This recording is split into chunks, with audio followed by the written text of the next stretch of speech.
আজান চলাকালীন সময় সেহরি খাওয়া যাবে কিনা, বা সেহরি খাচ্ছেন এমন তো অবস্থায় যদি আজান হয়ে যায় তাহলে আপনার করণীয়টা কি হবে? আপনি কি খাওয়া বাদ দিবেন নাকি আপনার খাওয়াটা চালিয়ে যাবেন?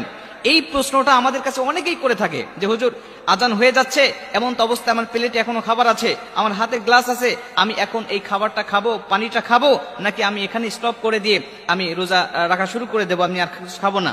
এই প্রশ্নটা আমাদের মাঝে অনেকেই করে থাকেন। আল্লাহ রাসূল সাল্লাল্লাহু আলাইহি ওয়াসাল্লাম আমাদেরকে একাধিক হাদিসের মধ্যে এই বিষয়গুলো আমাদেরকে জানিয়ে দিয়েছেন। যেমন আম্মা জান আয়েশা রাদিয়াল্লাহু তাআলা আনহা থেকে একটি হাদিস বর্ণনা করা রয়েছে। আম্মা জান আয়েশা রাদিয়াল্লাহু তাআলা আনহা বলছেন, তোমরা বেলালের আজান শোনার পরে খাবার চালিয়ে যাবে, বেলালের আজান শোনার পরেও তোমরা খাবার চালিয়ে যাবে যতক্ষণ না পর্যন্ত তোমরা উম্মে মাকতুমের আজানটা না শুনতে পাও। মানে হযরত বেলাল রাদিয়াল্লাহু তাআলা আনহু যখন আজান দিতেন তখন মানুষগুলোকে জাগানোর জন্য, সাহরি খাওয়ানোর জন্য, মানুষগুলোকে ঘুম থেকে জাগ্রত করার জন্য তিনি আজান দিতেন। তখন পর্যন্ত খাবে, কিন্তু যখন উম্মে মাকতুম আজান দিতেন ফজরের আজান, এই ফজরের আজান হয়ে গেলে তখন তো সুবহে সাদিক হয়ে যাবে, তখন তো ফজরের ওয়াক্ত শুরু হয়ে গিয়েছে, তখন আর এই মানুষটা আর সেহরি খাইতে পারবে না। যদি খায় তাহলে তার রোজাটা হবে না। এটা আল্লাহ রাসূল সাল্লাল্লাহু আলাইহি ওয়াসাল্লাম আবু দাউদ শরীফের হাদিসের মধ্যে তিনি এই হাদিসটা বর্ণনা করেছেন। তবে আল্লাহ রাসূল আমাদেরকে কিছু ছাড় দিয়েছেন। আল্লাহ রাসূল যেমন আবু দাউদ শরীফের 2350 নম্বর হাদিসের মধ্যে আবু হুরায়রা রাদিয়াল্লাহু তাআলা আনহু হাদিসটা বর্ণনা করেছেন।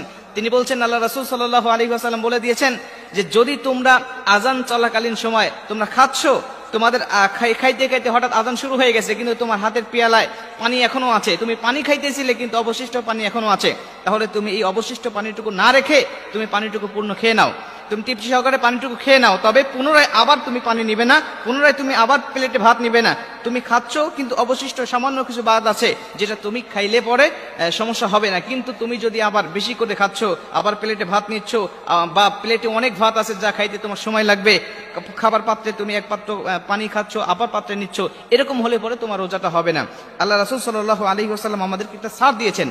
এই জন্য আমাদেরকে একটু চিন্তা করতে হবে যে আজান যখন শুরু হয়ে যাবে, আজানের শুরুর আগেই, এখন তো ডিজিটাল যুগ জামানা, আমাদের প্রত্যেকের হাতে মোবাইল থাকে, ঘড়ি থাকে, আমরা যদি চিন্তা করি যে আমাদের সেহরি সময়ের শেষ সময়ের অন্তত 5 মিনিট আগে আমরা খাওয়াটা শেষ করব, তাহলে অবশ্যই আমাদের পরিপূর্ণ হকটা আদায় হবে। কিন্তু আমি যদি আজানের অপেক্ষায় থাকি, অনেক মসজিদে আছে, দেখা যায় অনেক ভাইরা আছেন যে এলাকার বিভিন্ন মহল্লায় মসজিদ হচ্ছে, আজান হচ্ছে, এখন চিন্তা করে যে এটা তো আমাদের মহল্লার মসজিদ নয়, অমুক মহল্লার মসজিদে আজান দিচ্ছে, আমাদের মহল্লার মসজিদ যখন আজান দিবে তখন আমি খাওয়াটা শেষ করব। আবার যখন ইফতারের সময় হয়ে যায় তখন চিন্তা করে যে কোনো মসজিদ থেকে আজান শুরু হইলেই সে খাওয়া শুরু করে দেয়। মানে সুযোগ সুবিধা সে সন্ধান করতে থাকে সবসময়। এজন্য আমরা চেষ্টা করব যখনই যে মসজিদে আজান হোক না কেন, আজান শুরু হয়ে গেলে আমরা খাবো না, আর ইফতারের সময় ঠিক যে কোনো মসজিদে আজান হয়ে গেলে আমরা সঙ্গে সঙ্গে ইফতারটা করে নেব। তাহলে আল্লাহ পাক আমাদেরকে অবশ্যই কল্যাণের মধ্যে রাখবেন। যেরকম সুবহানাল্লাহ।